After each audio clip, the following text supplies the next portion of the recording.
जय श्री गुरुदेव बच्चों। आज का 9वीं कक्षा का हिंदी पाठ है मौसी। ये मौसी पाठ का लेखक है भीष्म साहनी। देखो बच्चों, यहाँ पर मौसी माने क्या है, वो अंग्रेजी में कहते हैं आंटी।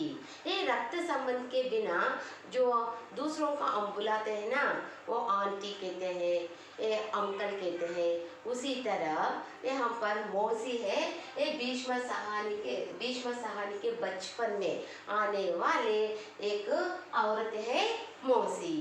यहाँ पर ये भीष्म साहनी है ना, भीष्म साहनी का परिचय देखने के बाद मौसी के बारे में हम जानते होंगे। इसके पहले देखो, ये मौसी पाठ का मुख्य उद्देश्य है, ये मौसी ये बचपन में भीष्म साहनी के ये जीवन पर प्रभाव पड़ा है।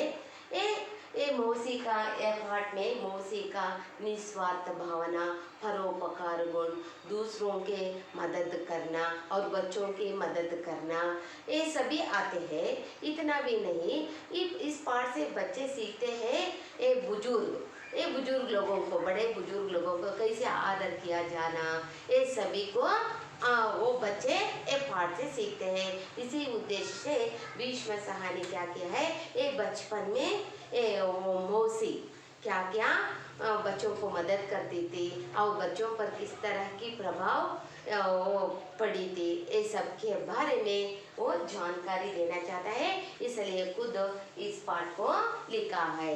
देखेंगे फर्स्ट भीष्म साहनी का परिचय देखेंगे बच्चों, देख लो। देखो बच्चों, मौसी भीष्म साहनी, एक चित्र देखो, एक कौन है, हिंदी साहित्य के अंतर्गत आने वाले एक प्रसिद्ध वो लेखक है भीष्म साहनी। उनका वो संक्षिप्त परिचय देखेंगे, देख लो। भीष्म साहनी हिंदी साहित्य के अंतर्गत आने वाले हैं। एक जन्म काल देखो, अगस्त 7 1915, अगस्त 7 1915 में उनका जन्म हुआ। जन्म स्थल देखो, पाकिस्तान, उत्तर भारत में पाकिस्तान के रावलपिंडी में उनका जन्म हुआ। भाषाओं के ज्ञान, ये भीष्म साहनी हिंदी भाषा, अंग्रेजी भाषा, संस्कृत, रूसी, पंजाबी, झरोखे, खड़िया, थमस, बसंती, इन भाषाओं को वो जानते थे। हम भी जानते हैं, ये पाठ्य पुस्तक कन्नड़ा, हिंदी, इंग्लिश, तमिल, मलयालम कुछ ये छात्र जानते हैं, लेकिन उन दिनों में भीष्म साहनी हिंदी भाषा, अंग्रेजी भाषा, संस्कृत, रूसी, पंजाबी, झरोखे, खड़िया, तमस, 1 2 3 4 5, ये 5 भाषाओं को ये जानते थे ये भीष्म साहनी। इन भाषाओं के सहारे ही उन्होंने उपन्यास लिखा है। उपन्यास माने क्या है, सीरियल्स, देख लो उपन्यास। झरोखे, खड़िया, थमस, बसंती, एक कादंबरी कहते हैं कन्नड़ में। एक कहानी संग्रह, कहानी माने स्टोरी, उन्होंने स्टोरी भी लिखा है। देखो, भाग्य रेखा, भटकतीरा, पहला, वाग्मयु, शोभा यात्रा। इसके बाद जीवनिया भी लिखा है।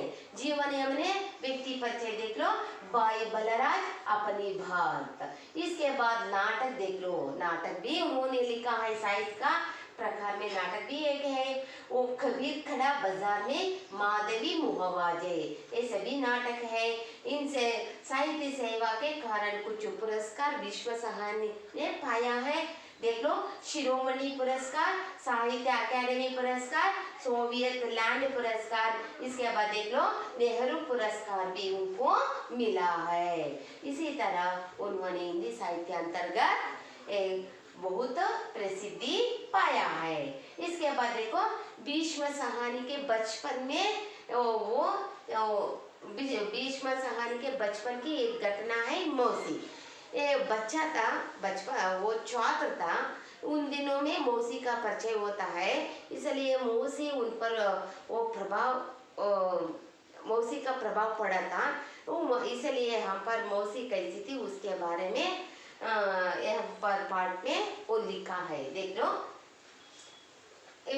खुद बोल रहा है, यहाँ पर खुद वो लिख रहा है।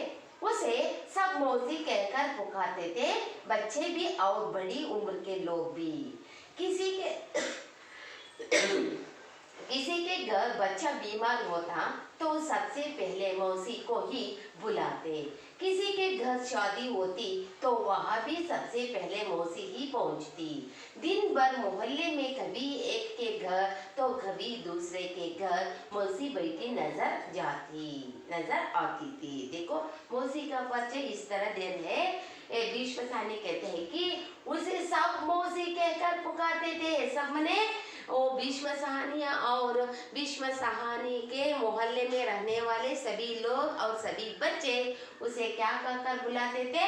वो मौसी कहकर बुलाते थे। एक औरत को वो पुकारते थे। यहाँ पर बच्चे भी बुलाते थे, बड़े उम्र के लोग भी बुलाते थे। बड़े उम्र में वो बड़े लोग भी उसको मौसी कहलाते थे। किसी के घर बच्चा बीमार हो तो मौसी क्या क्या काम करती थी मोहल्ले में देख लो। घर बच्चा बीमार हो तो किसी के घर में बच्चे को बीमार होता तो यहाँ पर मौसी जाती थी और सबसे पहले मौसी को ही बुलाते थे। लोग भी मौसी को बुलाते थे, देखो माँ बच्चे को तबीयत खराब हो गई, हाँ मौसी देख लो, ऐसे पुकारते थे। ಅಂದ್ರೆ ಇಲ್ಲಿ ಮೌಸಿಯನ್ನ ಮಕ್ಕಳು ಮತ್ತೆ ದೊಡ್ಡ ವಯಸ್ಸಿನ ಜನಗಳು ಸಹ ಏನಂತ ಕರೀತಾ ಇದ್ರು? ಮೌಸಿ ಅಂತ ಕರೀತಾ ಇದ್ರು।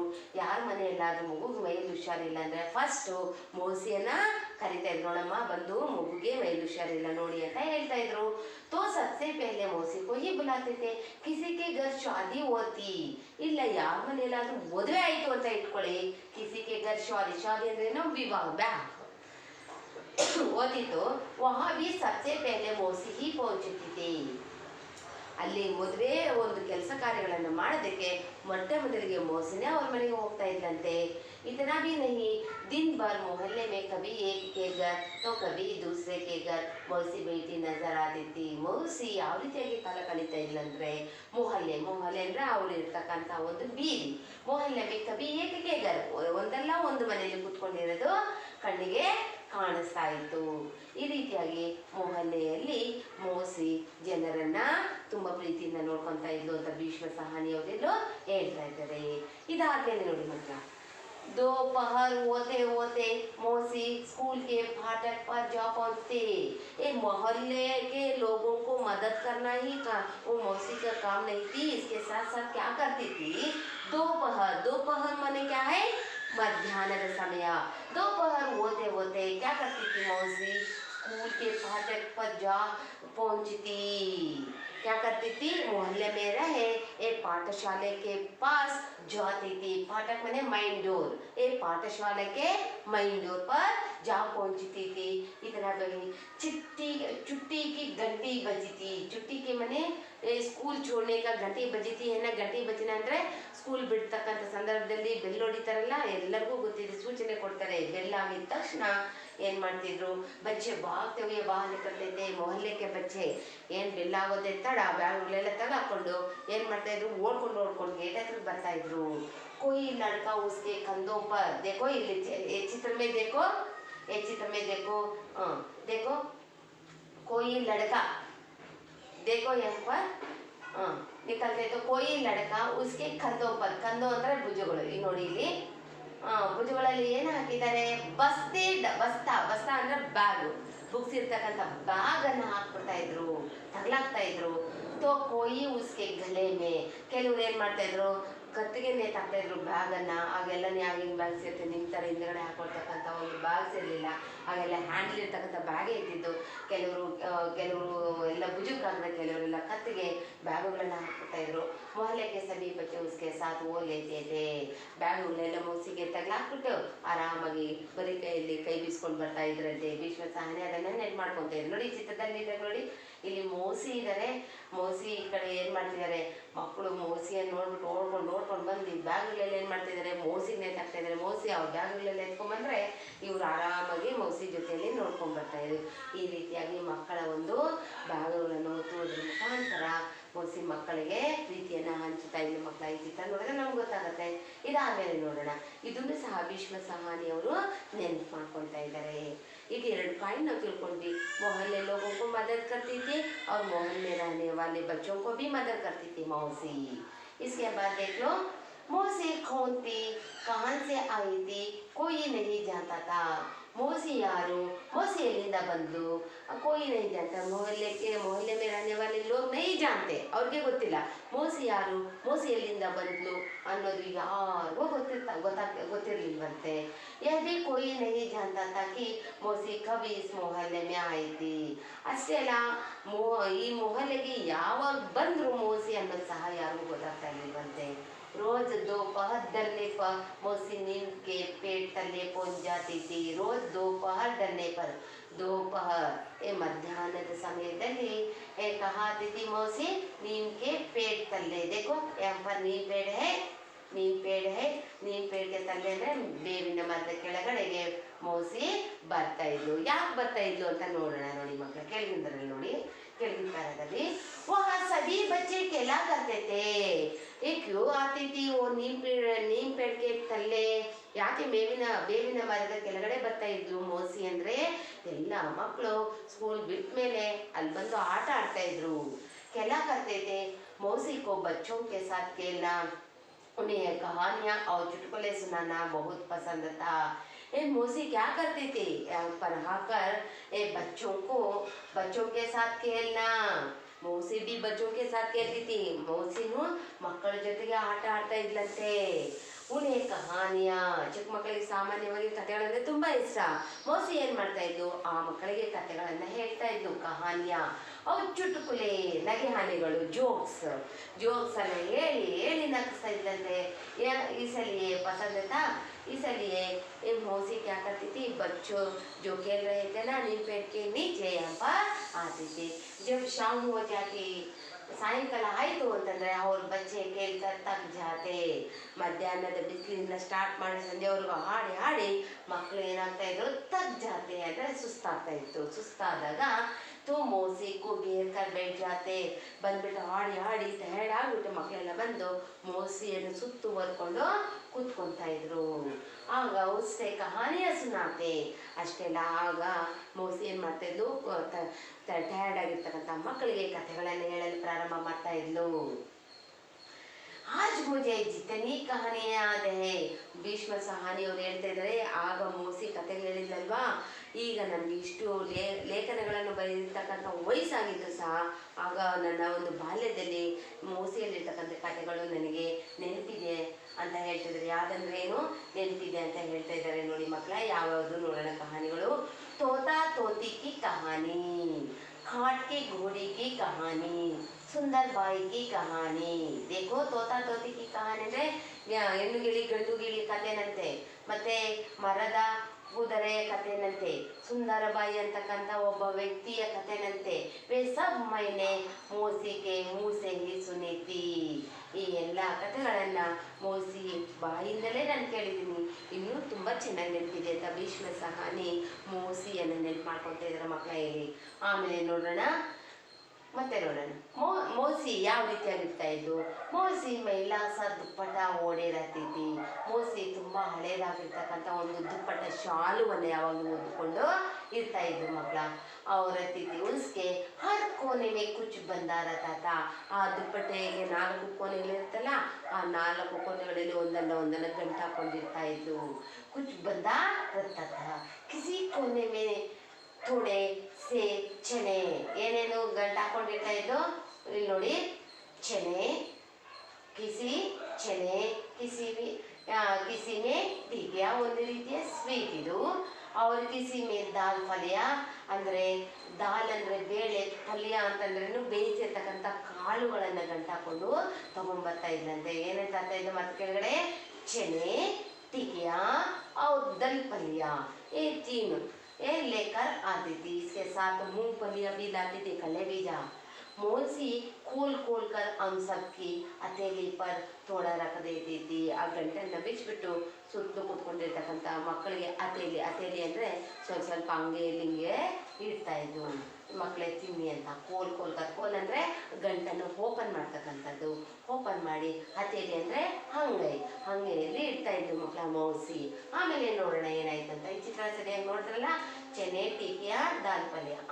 ಆಮೇಲೆ ನೋಡೋಣ ಮಕ್ಕಳ.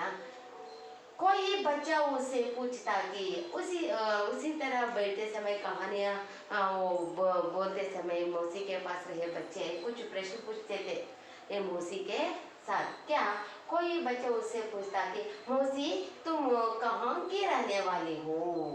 ये बच्चे ये चुप रहते हैं क्या? कोई ना कोई प्रश्न पूछते हैं ना, उसी तरह कोई बच्चे मौसी ये मोहल्ले के आने के पहले तुम कहाँ रहती थी, ऐसे प्रश्न पूछने पर वो कहती तुम्हारी मोहल्ले की। कहाँ रहती ಅಂದ್ರೆ ಏನಂತ ಆನ್ಸರ್ ಮಾಡ್ತಾ ಇದ್ಲು? मौसी ನೀವು ಎಲ್ಲಿದ್ರು ಮೊದಲು ಅಂದ್ರೆ ಇಲ್ಲ ನಾನು ನಿಮ್ಮ ಮೊಹಲ್ಲೇ ಇದ್ದೆ ಅಂತ ಆನ್ಸರ್ ಮಾಡ್ತಾ ಇದ್ಲು. ಏ पूछने पर कि तुम कौन हो, ನೀನು ಯಾರು ಮೌಸಿ ಅಂತ ಕೇಳಿದ್ರೆ उसका जवाब होता तुम्हारी मौसी ನೀನು ಯಾರು ಅಂದ್ರೆ ನಾನು ನಿಮ್ಮ ಮೌಸಿ ಅಂತಾನೆ ಆನ್ಸರ್ ಮಾಡ್ತಾ ಇದ್ಲು. कोई पूछता तुम्हारे बेटा बेटिया कहाँ है, ನಿಮ್ಮ ಮಕ್ಕಳು ಎಲ್ಲಿದ್ದಾರೆ ಅಂತ ಕೇಳಿದ್ರೆ, ಬೇಟೆ ಅಂದರೆ ಗಂಡು ಮಕ್ಕಳು, ಬೇಟೆ ಅಂದರೆ ಹೆಣ್ಣು ಮಕ್ಕಳು ಎಲ್ಲಿದ್ದಾರೆ ಅಂತ ಕೇಳಿದೆ. अपनी उंगली से कई बेरಳಿಂದ ಏನು ಮಾಡ್ತಾ ಇದ್ರು, एक बच्चे को छूकर एक बच्चे को ऐसे छून कर कहती थी या मेरा बेटा या मेरी बेटी। ऐसे बच्चों को दिखाकर बेटा बेटियां बोलती थी, सच नहीं बताती थी वो बच्चों के साथ। अच्छा बच्चों देखो, ये पैरा में बच्चे क्या प्रश्न पूछते हैं और ये प्रश्नों का उत्तर मौसी क्या देती थी। 3 प्रश्न आते हैं यहाँ पर, 3 उत्तर आते हैं, देख लो। इसके बाद देखो, एक दिन जब स्कूल की छुट्टी हुई, एक दिन क्या हुआ देख लो। एक दिन स्कूल की छुट्टी हुई, स्कूल बेल आई तो हम लोग बस्ते उठाकर बाहर निकले। ಬ್ಯಾಗ್ಗಳೆಲ್ಲ ತಗೊಂಡು ಹೊರಗಡೆ ಬಂದ್ವಿ. तो मौसी फाटक पर नहीं मिली। हर रोज हर दिन मौसी ये बस्ता लेने के लिए बच्चों को ले जाने के लिए आती थी फाटक पर। फाटक मैंने मेन डोर पर आती थी। यहाँ पर देखो, उस दिन बच्चों को कोई लेने नहीं गया। उस दिन बच्चों को लेने के लिए कोई नया मौसी नहीं आई थी। दोपहर को बच्चे खेलने के लिए निकले।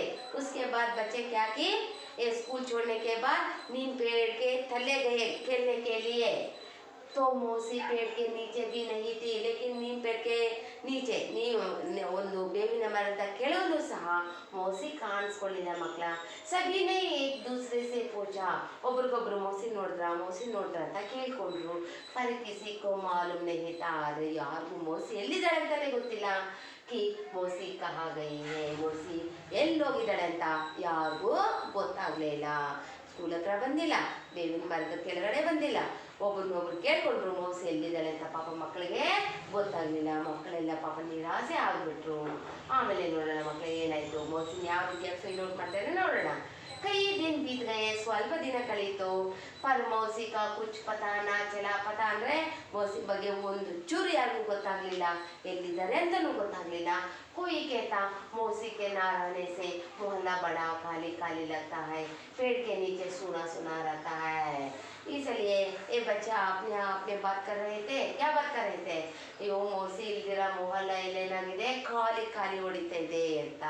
ಆಮೇಲೆ ಪೇಡ್ ಕೆ ನೀಚೆ ಸೂನ रहता है, ಬೇವಿನ ಮರದ ಕೆಳಗಡೆ ಅಷ್ಟೇ ಶೂನ್ಯವಾಗಿದೆ, ಏನು ಚೆನ್ನಾಗಿಲ್ಲ ಅಂತ ಮಕ್ಕಳೇ ಮಾತಾಡ್ಕೊಳ್ತಾ ಇದ್ರು ಮಕ್ಕಳ. ಆಮೇಲೆ ನೋಡೋಣ. एक दिन हम मौसी की खोज में घूम रहे थे। ಒಂದು ದಿನ ಮಕ್ಕಳೆಲ್ಲ ಸೇರ್ಕೊಂಡು ಮೌಸಿಗೆ ಕೋಜ್ ಅಂದ್ರೇನು ಹುಡುಕಾಡೋದು, ಮೌಸಿನ ಹುಡುಕೆ ಬಿಡೋಣ ಅಂತ ಮಕ್ಕಳೆಲ್ಲ ಮಾತಾಡ್ಕೊಂಡು ಹುಡುಕ್ತಾ ಇದ್ರು ಮಕ್ಕಳ. तभी हमें एक मकान के अंदर से ऊंची आवाज सुनाई दी। ಆಗ ಒಂದು ಮನೆಯ ಒಳಗಡೆ ಮೌಸಿಯನ್ನು ऊंची आवाज ಅಂದ್ರೆ ಜೋರಾಗಿ ಸೌಂಡ್ ಕೇಳಿಸ್ತಾ ಇತ್ತು, ಶಬ್ದ ಕೇಳಿಸ್ತಾ ಇತ್ತು ಮಕ್ಕಳ. आवाज सुनाई दी ಕೇಳಿಸ್ತಾ ಇತ್ತು. हमने टेका तो नहीं ले रखा है मौसी, ये आवाज क्या है, यहाँ पर वो आवाज क्या है, हमने टेका तो नहीं ले रखा है मौसी। मौसी ನಾವು ಇಲ್ಲಿ ನಿನಗೆ ಜಾಗ ಮಾಡಿ ಇಟ್ಟಿಲ್ಲ, ನಿನ್ನ ಮಲ್ಕೊಳ್ಳೋಕ್ಕೆ ಜಾಗ ಮಾಡಿ ಇಟ್ಟಿಲ್ಲ, ನಿನಗೆ ಪ್ಲೇಸ್ ನಾವು ಕೊಟ್ಟಿಲ್ಲ. 20 दिन से तुम यहाँ पड़ी हो, 20 ದಿನಗಳಿಂದ ಈ ಪ್ಲೇಸಲ್ಲೇ ನೀನು ಮಲಗಿದೀಯಾ. हम तुम किसी दूसरे के घर चली जवाब तुम ಈಗ ನೀನು ಬೇರೆ ಮನೆಗೆ ಹೊರಟೋಗ್ಬಿಡು 20 ದಿನದಿಂದ ಇಲ್ಲೇ ಮಲಗಿದೆಯಲ್ಲ ಅಂತ ಆ ಮನೆಯಲ್ಲಿ ಒಬ್ಬರು ಜೋರಾಗಿ ಕೂಗಿ ಕೂಗಿ ಮೌಸಿಗೆ ಬೈತಾ ಇದ್ರು. ಈ ಆವಾಜು ಹೊರಗಡೆ ಮೌಸಿಯನ್ನು ಹುಡುಕ್ತಕ್ಕಂಥ ಮಕ್ಕಳಿಗೆ ಕೇಳಿಸ್ ಮಕ್ಕಳ ಅದರಲ್ಲಿ ವಿಶ್ವ ಸಹಾನಿ ಸಹ ಇದ್ರು. ಆಮೇಲೆ ನೋಡೋಣ ಏನಾಯ್ತು ಅಂತ. मौसी का नाम सुनकर हम टिटक कर खड़े हो गए. मौसी यहाँ पर हम टेकर तो नहीं ले रखा है ಅಂತಕ್ಕಂಥ ಸೌಂಡ್ ಕೇಳಿದ ತಕ್ಷಣ ಅಲ್ಲಿ ಹುಡ್ತಾ ಇರ್ತಕ್ಕಂಥ ಎಲ್ಲ ಮಕ್ಕಳು ಟಿಟಕ್ಕರೆಲ್ಲ ಗಾಬರಿಯಾಗಿ ಸಡನ್ ಆಗಿ ಅಲ್ಲೇ ನಿಂತ್ಕೊಂಡ್ರಂತೆ. बंद दरवाजे की दरार में अंदर झांका देखा. ये घर की दरवाजे बंद थी. ಆ ಮನೆಯ ಡೋರ್ ಬಂದಾಗಿತ್ತು. ಆ ಬಂದಾಗಿರ್ತಕ್ಕಂಥ ಡೋರಿನ ಒಂದು ಸಂದಿಯಲ್ಲಿ ನೋಡ್ತಾ ಇದ್ದಾರೆ 2 ಡೋರು, ಈ ಮಧ್ಯದಲ್ಲಿ ಸಂದಿ, ಅದರಲ್ಲಿ ಜಾಂಕರ್ ಅಂದ್ರೇನು ಹಿಡಿಕಿ ನೋಡ್ತಕ್ಕಂಥದ್ದು. ನೋಡಿದಾಗ ಹಂಗನ್ನೇ ಮೌಸಿ ಏಕ ಕಾಟ್ ಬರ್ಲೇತಿತ್ತಿ. ಆ ಮನೆಯ ಅಂಗಳದಲ್ಲಿ मौसी पापा मंचन में मलगिದ್ದು लेटी बाल उलझे हुए. मौसी का आकार कैसे थे, वो पलंग पर सोई थी. बाल अंद्रेनो ಕೂದಲು ಏನಾಗಿತ್ತು ಉಲಜೆ ಹುಯೆ ಛಿದ್ರವಾಗಿತ್ತು. ಕೂದಲೆಲ್ಲ ಚೆದ್ರಕೊಂಡ್ಬಿಟ್ಟಿತ್ತು. ಚೆಹರಾ ಪೀಲ ಔಸುಕತ, ಮುಖ ಎಲ್ಲ ಬೆಳ್ಳಗೆ ಬಿಳಿಚ್ಕೊಂಡ್ಬಿಟ್ಟಿತ್ತು. ಪೀಲ ಅಂದ್ರೆ ಹಳದಿ ಕಲರ್, ಸುಖ ಅಂದ್ರೆ ಒಣಗೋಗಿತ್ತು. उसके पास ही खड़ी एक औरत उसे डांट जा रही थी. तू अपने गाँव चले जा. ಆ ಒಂದು ಪಲಂಗ್ ಮಂಚದ ಹತ್ರ ಕಾಟ್ ಹತ್ರ ನಿಂತ್ಕೊಂಡ್ಬಿಟ್ಟೆ. ಒಂದು ಅವರತ್ತಂದ್ರೆ ಒಂದು ಹೆಂಗಸ, ಆ ಮನೆ ಹೆಂಗಸು ಮೌಸಿಯನ್ನ ಡಾಂಟೆ ಜ್ವರ ಇದೆ ಬೈತಾ ಇದ್ಲು. ತುಮ್ ಗಾವ್ ಚಲಿ ಜಾ, ನೀನು ಹೋಗ್ಬಿಟ್ಟು ನಿಮ್ಮ ಹಳ್ಳಿಗೆ ಹೋಗ್ಬಿಡು ಹಂಗೆಲ್ಲ ಬೈತಾ ಇದ್ದು ಆ ಒಂದು ಮೌಸಿಯನ್ನ. ಅದನ್ನ ನಾವು ಈ ಒಂದು ಬಾಗಿಲ ಸಂದಿಯಿಂದ ನೋಡಿದ್ವಿ ಅಂತ ಭೀಷ್ಮ ಸಹಾನಿ ಹೇಳ್ತಾ ಇದ್ದಾರೆ ಮಕ್ಕಳ. ಆಮೇಲೆ ಏನಾಯ್ತು ಅಂತ ನೋಡೋಣ. हमें बहुत गुस्सा आया. ಆ ಅವರತ್ತು ಮೌಸಿಯನ್ನು ಬೈತಾ ಇದ್ದಾಳಲ್ವಾ, ಅದನ್ನು ಕೇಳಿದ ತಕ್ಷಣ हमें ಅಂದ್ರೆ ಯಾರು, ಭೀಷ್ಮ ಸಹಾನಿ उनके साथियों को बहुत गुस्सा आया. गुस्सा ಅಂದ್ರೇನು, ತುಂಬಾ ಕೋಪ ಬಂತು. मैंने घर लौटकर माँ से कहा. ನಾನು ಮನೆಗೆ ಬಂದು ಅಮ್ಮನಿಗೆ ಹೇಳಿದೆ, ಗೌರ್ लौटकर कहा. तो वह बोली, ಅಮ್ಮ ಹೇಳಿದ್ರು ಏನಂತ, बिज्जी की माँ कहाँ तक उसे अपने पास रख सकते हैं. बिज्जू ಭೀಷ್ಮ ಸಹಾನಿ का दोस्त था. ಭೀಷ್ಮ ಸಹಾನಿಯ ಫ್ರೆಂಡು, ಅವರ ಮಮ್ಮಿನೇ ಮೌಸಿಯನ್ನ ಬೈತಾ ಇದ್ದು. ಆಗ ಅಮ್ಮ ಹೇಳಿದ್ರು, देखो बच्चों, बिज्जू की माँ कहाँ तक उसे अपने पास रख सकते हैं. भला मौसिया उनके घर में काम तो करती नहीं ಅಲ್ವಾ. ಬಿಜ್ಜುವಿನಮ್ಮ ಎಷ್ಟು ದಿನ ಮೌಸಿಯನ್ನು ಅವ್ರ ಮನೇಲೇ ಇಟ್ಕೊಳ್ತಾಳೆ. ಯಾಕಂದರೆ ಮೌಸಿ बीमार ಕಾಯಿಲೆ ಬಂದಿದೆ. ಕಿತನೆ ದಿನೋं तक मौसी को यहाँ पर रखते. ಅವ್ರು ಕೆಲಸ ಮಾಡ್ತಾ ಇಲ್ಲ, ಕಾಮ್ ತೋ ಕರ್ತಿ ನಹಿ, ಮೌಸಿ ಕೆಲಸ ಮಾಡ್ತಾ ಇಲ್ಲ, ಕಾಯಿಲೆ ಬಂದಿದೆ ಹಂಗಂತ ಹೇಳ್ಬಿಟ್ಟು ಬಿಜ್ಜುವಿನ ಅಮ್ಮ ಎಷ್ಟು ದಿನ ಮನೇಲಿ ಇಟ್ಕೊಳ್ಳೋಕೆ ಸಾಧ್ಯ. ಅದಕ್ಕೆ ಮೌಸಿಗೆ ಇಲ್ಲಿ ಮಂಡಿ ಹೊಟ್ಟೋಗಂತ ಬೈತಾ ಇದ್ದಾಳೆ ಮಗು ಅಂತ ಸಮಾಧಾನವನ್ನ ಮಾಡಿದ್ರು ಭೀಷ್ಮ ಸಹಾನಿಗೆ. ಇದಾದ್ಮೇಲೆ ಏನಾಯ್ತು ನೋಡೋಣ ಮಕ್ಕಳ. दूसरे दिन हमारा ಹಾಕಿ ಮ್ಯಾಚ್ था. ನೋಡೋಣ, ಮಾರನೇ ದಿನ ಇಷ್ಟೆಲ್ಲ ಆಯಿತು. ಮೌಸಿ ನೋಡ್ಕಿದ್ರು, ಮೌಸಿ ಪರಿಸ್ಥಿತಿಯನ್ನು ತಿಳ್ಕೊಂಡ್ರು. ನೆಕ್ಸ್ಟ್ ಏನಾಯಿತು, दूसरे दिन हमारा ಹಾಕಿ ಮ್ಯಾಚ್ था. ಹಾಕಿ ಮ್ಯಾಚ್, ಈ ಮಕ್ಕಳೆಲ್ಲ ಸೇರಿಕೊಂಡು ಹಾಕಿ ಮ್ಯಾಚನ್ನು ಆಡ್ಕೊಂಡು ಬರ್ತಾ ಇದ್ರು. हम खेल कर लौट रहे थे. ಆಟ ಆಡ್ಕೊಂಡು ವಾಪಸ್ ಆಗ್ತಾ ಇದ್ವಿ. ಲೌಟ್ ಅಂದ್ರೇನು, ವಾಪಸ್ ಆಗ್ತಾ ಇದ್ರು. ರಸ್ತೆ ಮೇ ಪುಲ್ ಪಡಾತ. ರಸ್ತೆಯಲ್ಲಿ ಒಂದು ಬ್ರಿಡ್ಜ್ ಇತ್ತು, ಒಂದು ನದಿಗೆ ಕಟ್ಟಿರ್ತಕ್ಕಂಥ ಒಂದು ಅಣೆಕಟ್ಟಿತ್ತು. हम बातें करते आ रहे थे. ನಾವು ಒಬ್ರಿಗೊಬ್ರು ಮಾತಾಡ್ಕೊಂಡು ಬರ್ತಾ ಇದ್ವಿ. ಏಕಾಏಕ हमने मौसी को पुल पर बैठे देखा. ನಾವೆಲ್ಲ ಸಡನ್ ಆಗಿ ನೋಡ್ವಿ ಮೌಸಿ पुल ಅಂದ್ರೇನು, ಬ್ರಿಡ್ಜ್ ಮೇಲೆ ಕೂತ್ಕೊಂಡಿರೋದು ನೋಡಿದ್ವಿ ಮಕ್ಕಳ. पास में एक छोटी सी गटरी ಅಂದ್ರೆ ಬಟ್ಟೆ ಗಂಟು ಕಟ್ಟಿರ್ತಕ್ಕಂಥ ಒಂದು ಗಂಟಿತ್ತು. ಗಟರಿ ಅಂದ್ರೇನು, ಗಂಟು ಬಟ್ಟೆ ಗಂಟಿತ್ತು. ಲಾಟಿ ರಕೀತಿ ಪಕ್ಕದಲ್ಲಿ ಸಹಾರೆಗೆ ಇಟ್ಕೊಂಡಿರ್ತಕ್ಕಂಥ ಒಂದು ಊರುಗೋಲು ಇತ್ತು. ಅದನ್ನ ಲಾಟಿ ಅಂತ ಹೇಳ್ತೀವಿ ಹಿಂದಿಯಲ್ಲಿ. मौसी को देखते ही हम सब उसे घेर कर खड़े हो गए. ಮೌಸಿಯನ್ನು ನೋಡಿದ ತಕ್ಷಣ ನಾವೆಲ್ಲ ಏನು ಮಾಡಿದ್ವಿ, ಮೌಸಿ ಹತ್ರಕ್ಕೆ ಹೋದ್ವಿ. ನೋಡಿ, ಗಟರಿ ಇದೆ, ಲಾಟಿ ಇದೆ, मौसी पुल पर बैठी है. आगे खेलकर बच्चे मौसी के पास, मौसी को देखकर मौसी के पास आकर उससे बातें कर रहे हैं. देखो बच्चे ये चित्र में. उसके बाद क्या बातें करते हैं देखेंगे. तो इतने दिन बच्चे मौसी से बात कर रहे, किसने कहा, किससे कहा, ये बहुत इंपॉर्टेंट है। देखो बच्चों ने मौसी से पूछ रहे हैं, तो इतने दिन कहा थी मौसी यहाँ क्यों बैठी हो, एक ने पूछा। बच्चों ने एक ने पूछा, मौसी इस दिन ನೆಲ್ಲಿದ್ದೆ, ಈ ಬ್ರಿಡ್ಜ್ ಮೇಲೆ ಯಾಕೆ ಕೂತ್ಕೊಂಡಿದ್ಯಾ, ಏಕನೇ पूछी, ಬ್ರಿಡ್ಜ್ ಮೇಲೆ ಯಾಕೆ ಕೂತಿದ್ಯಾ ಅಂತ ಒಬ್ಬರು ಕೇಳ್ದ। ಅವ ಮೌಸಿ ಉತ್ತರ ಮಾಡ್ತಾಳೆ, ಮೈ यहाँ से जा रही हूँ बेटा, ನಾನು ಈ ಕಡೆಯಿಂದಲೇ ಹೋಗ್ತಾ ಇದ್ದೆ ಮೊನ್ನೆ। कहते हुए ಮೌಸಿ की आंखें भर आई, ಆ ಥರ ಹೇಳ್ತಾ ಹೇಳ್ತಾ ಮೌಸಿಗೆ ಕಣ್ಣಲ್ಲಿ ನೀರು ಬರ್ತಾ ಇದೆ। ಆಮೇಲೆ ಏನಾಯ್ತು ನೋಡೋಣ। तो बीमार थी मौसी, तबीयत कैसी है, बलदेव ने पूछा।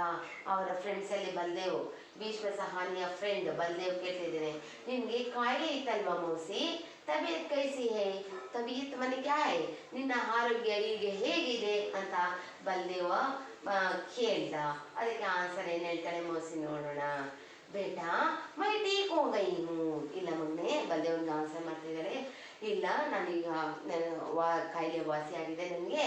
देखते नहीं, ನೋಡು ನೀವೇ ನೋಡ್ತಾ ಇದ್ದೀರಲ್ಲ, अपने पैरों से चलकर यहाँ तक आई हूँ, ನಾನು ನನ್ನ ಕಾಲುಗಳ ಸಹಾರೆಯಿಂದಲೇ ನಡ್ಕೊಂಡು ಇಲ್ಲಿ ಬಂದಿದ್ದೀನಿ। ಒಂದು ವೇಳೆ ನಂಗೆ ಮೈಯಲ್ಲಿ ಹುಷಾರಿಲ್ಲ ಅಂದ್ರೆ ನನಗೆ ನಡೆಯಕ್ಕಾಗ್ತಿತ್ತಾ, ನೋಡು ನಾನು ನಡ್ಕೊಂಡು ಬಂದಿದ್ದೀನಿ ಅಂತ ಆನ್ಸರ್ ಮಾಡಿದ್ರು। ಆಮೇಲೆ ತು ಕ್ಯೂ जा रही हो ಮೌಸಿ, ತು ಮತ್ತೆ ಜಾ, ಮತ್ತೆ ಬಲದೇವ್ ಕೇಳ್ದ, ನೀನು ಯಾಕೆ ಹೋಗ್ತಾ ಇದೀಯ ಬ್ರಿಡ್ಜ್ ಮೇಲಿಂದ ವಾಪಸ್ ಮೊಹಲ್ಲೆ ಬಿಟ್ಟು, ಎಲ್ಲಿ ಹೋಗ್ತಾ ಇದ್ದೀರಾ, ನೀನು ಹೋಗ್ಬೇಡ ಅಂತ ಹೇಳಿದ್ರು ಮಕ್ಕಳೆಲ್ಲನೂ। ಆಮೇಲೆ ನೋಡೋಣ। कुछ देर तक मौसी के साथ बात कर लड़के आगे बढ़ गए, ಸ್ವಲ್ಪ ಹೊತ್ತು ಮೌಸಿಯನ್ನ ಮಾತಾಡಿ ಮೌಸಿಯನ್ನ ಆ ಬ್ರಿಡ್ಜ್ ಮೇಲೆ ಬಿಟ್ಬಿಟ್ಟು आगे बढ़ गए, ಮುಂದಕ್ಕೆ ಹೋದ್ರು। पर थोड़ी दूर जाने पर मूड कर देखा, ಸ್ವಲ್ಪ ದೂರಕ್ಕೆ ಹೋಗ್ಬಿಟ್ಟು ಮಕ್ಕಳು ಮೂಡ್ ಕರ್ ಅಂದ್ರೆ ಹಿಂದಿರುಗಿ ನೋಡ್ತಾರೆ, ಮೂಡ್ ಕರ್ देखा। ಆಗೇನಾಯ್ತು, ಫುಲ್ ಪರ್ಮೆಂಟಿ ರೋ रही थी, ಮೌಸಿ ಏನ್ ಮಾಡ್ತಾ ಇದ್ಲು, ಆ ಬ್ರಿಡ್ಜ್ ಮೇಲೆ ಕುತ್ಕೊಂಡು ರೋ रही थी, ಅಳ್ತಾ ಇದ್ಲು। ರೋ ಅಂದ್ರೇನು, ಅಳ್ತಾ ಇದ್ಲು। उसके आंसू थम नहीं रहे थे, आंसू थम नहीं रहे थे ಅಂದ್ರೆ ಕಣ್ಣೀರು ನಿಲ್ಲಲಿಲ್ಲ, ಹಂಗೆ ಬರ್ತಾ ಇತ್ತು ಕಣ್ಣಲ್ಲಿ ನೀರು। ಸಹಸ ಸಭಿ ಲಡ್ಕೆ ಲೋಡ್ ಪಡೆ, ಹೋಗ್ತಿರ್ತಕ್ಕಂಥ ಮಕ್ಕಳೆಲ್ಲ ಏನು ಮಾಡಿದ್ರು, ಮತ್ತು ಮೌಸಿ ಹತ್ರಕ್ಕೆ ಓಡ್ ಬಂದರು। ಓಡ್ ಬಂದು ಏನಾಯ್ತಂತ ನೋಡೋಣ ಅಂತ ನೋಡಿದ್ರು ಮಕ್ಕಳ। हम तुम्हें कहीं नहीं जाने देंगे मौसी, तो हमारे साथ वापस मोहल्ले में चल, सबने एक स्वर में कहा।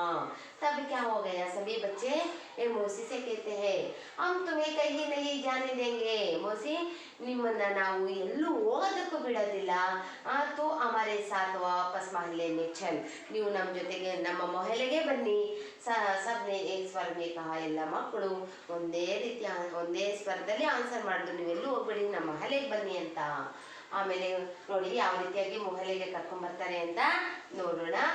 2-3 ಲड़के ಬಾಕರ್ ಸಡಕ್ ಪಾರ್ ಗಯೆ, ಅವರಲ್ಲಿ 2-3 ಜನ ಮಕ್ಕಳು ಏನು ಮಾಡಿದ್ರು, ಓಡಿ ಸಡಕ್ ಪಾರ್ ಗಯೆ, ಆ ರೋಡನ್ನ ದಾಟಿ ಆ ಕಡೆಗೆ ಹೋದ್ರು। ಜಹಾ ಏಕ ದುಕಾನ್ ಕೆ ಸಾಮನೆ ಖಾಟ್ ಬೀಚಿ ಥಿ, ಅಲ್ಲಿ ಆ ಒಂದು ದುಕಾನ್ ಅಂದ್ರೇನು, ಅಂಗಡಿ ಇತ್ತು, ಅಂಗಡಿ ಮುಂದೆ ಒಂದು ಕಾಟ್ ಇತ್ತು। ಕಾಟ್ ಅಂದ್ರೆ ನೋಡೋಣ ಮಂಚಾನ ಅಥವಾ ದಿವಾನ ಕಾಟ್, ವಿ ಖಾಟ್ ಉಠಾಲಾಯೆ, ಆ ಮಕ್ಕಳು ಹೋಗಿ ಏನು ಮಾಡಿದ್ರು, ಆ ರಸ್ತೆ ಬದಿಯಲ್ಲಿ ಅಂಗಡಿ ಮುಂದೆ ಇರ್ತಕ್ಕಂಥ ಖಾಟನ್ನೇ ಎತ್ಕೊಂಡ್ಬಂದ್ಬಿಟ್ರು। उस पर उन्होंने मौसी को जबरदस्ती बैठा दिया, ಆಗೇನು ಮಾಡಿದ್ರು, ಆ ಖಾಟ್ ಮೇಲೆ ಮೌಸಿಯನ್ನು ಕುಳಿಸ್ಕೊಂಡ್ರು। साथ में गंटने और लाठी भी रख दी, ಮೌಸಿ ಜೊತೆಗೆ ಮೌಸಿ ತಂದಿರ್ತಕ್ಕಂಥ ಬಟ್ಟೆ ಗಂಟು ಮತ್ತೆ ಊರ್ಗೋಲು ಎಲ್ಲವನ್ನ ಇಟ್ರು। और देखो फिर खाट उठाकर सभी बच्चे मोहल्ले की ओर चल दिए, ಯಾವ ರೀತಿಯಾಗಿ ಆ ಮೌಸಿಯನ್ನು ಅದ್ರ ಮೇಲೆ ಕುಳಿಸ್ಕೊಂಡು ಆ ಕಾಟನ್ನೆಲ್ಲ ಮಕ್ಕಳು ಸೇರಿ ಕಾಟನ್ನು ಎತ್ಕೊಂಡು ಒಂದು ಮತ್ತೆ ಮೊಹಲ್ಲೆಗೆ ಚಲ್ಪಡೆ ಮೊಹಲ್ಲೆ ಒಳಗೆ ಬಂದರು ಮಕ್ಕಳ। ನೋಡಿ ಇಲ್ಲಿ ಚಿತ್ರ ಇದೆ ನೋಡಿ, मौसी को घाट पर ले जाने का चित्र ನೋಡಿ। मौसी ಯಾಕಂದ್ರೆ मौसी बीमार है ना, इसलिए ये सभी बच्चे ऐसे घाट पर मौसी को बिठाकर उसको ले आते हैं, कहाँ, मोहल्ले में ले आते हैं।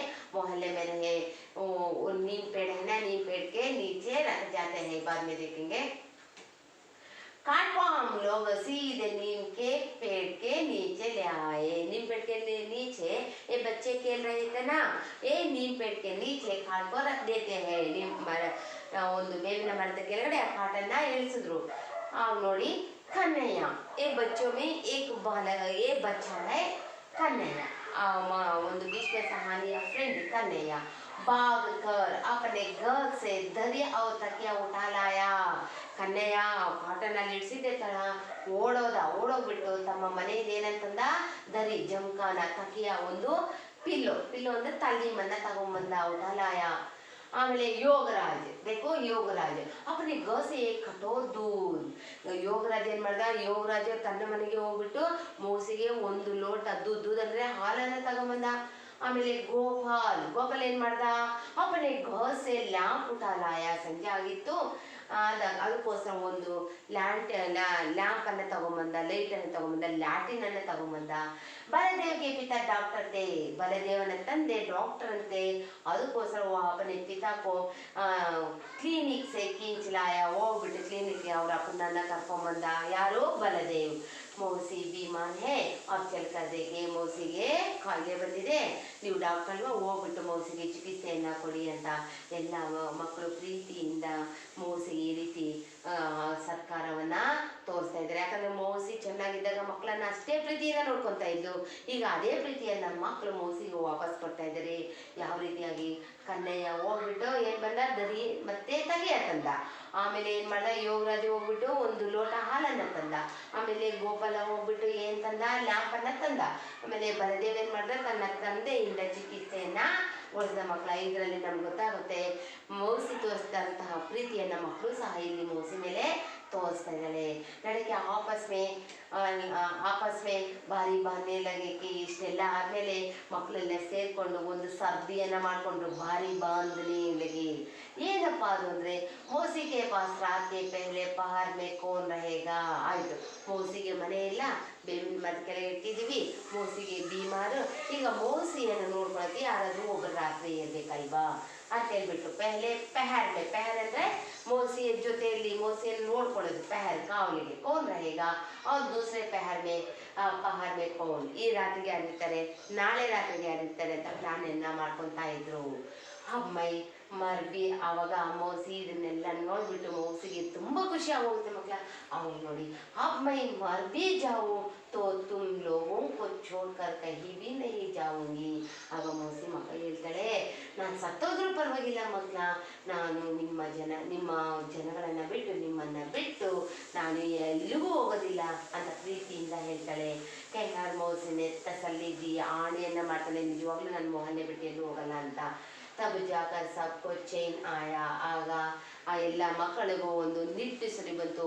ಮತ್ತೆ ಮೌಸಿ ಎಲ್ಲೂ ಹೊರಗಡೆ ಮೊಹಲ್ಲೆ ಬಿಟ್ಟು ಹೋಗ್ತಾಳ ಅಂತಕ್ಕಂಥ ಆತಂಕ ಇತ್ತು ಮಕ್ಕಳಲ್ಲಿ.